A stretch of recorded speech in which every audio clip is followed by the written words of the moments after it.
How to see your Pi network passphrase.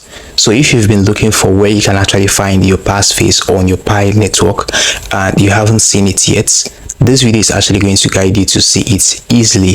So that is what this channel is actually for. This app fix and end channel, and my name is Daniel. We fix and we actually help you to solve your problem easily without stress. So if that is really your thing, do it to hit the subscribe button for more videos like this. So looking right here on the screen is the home page of my Pi browser.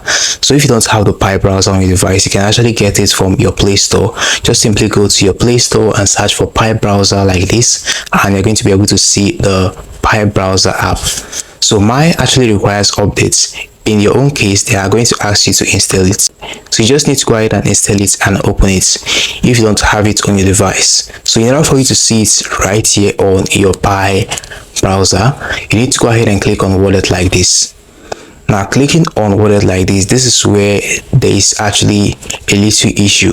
So looking here, you can see unlock Pi wallets. So this page actually requires you to input the passphrase that you're actually looking for.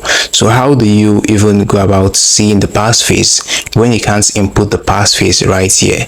So in order for you to actually find the passphrase here, you need to go ahead and click on unlock with fingerprints. So if you really link it with your fingerprint, you just need to go ahead and click on unlock with fingerprint and use your fingerprint.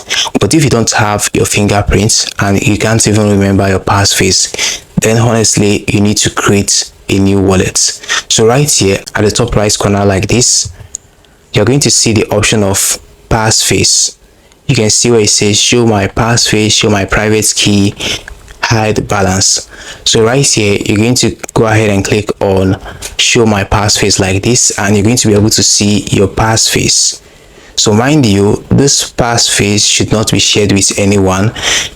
If you share it with someone, they can actually use your passphrase to log into your Pi browser and steal your Pi. So you just need to keep this to yourself. So this is how simple it is to see your passphrase on your Pi network. Hope you found this guide helpful, because we've come to the very end of this video. It has always been Daniel. Now hit the like button, subscribe and hit notification bell. See you in the next one.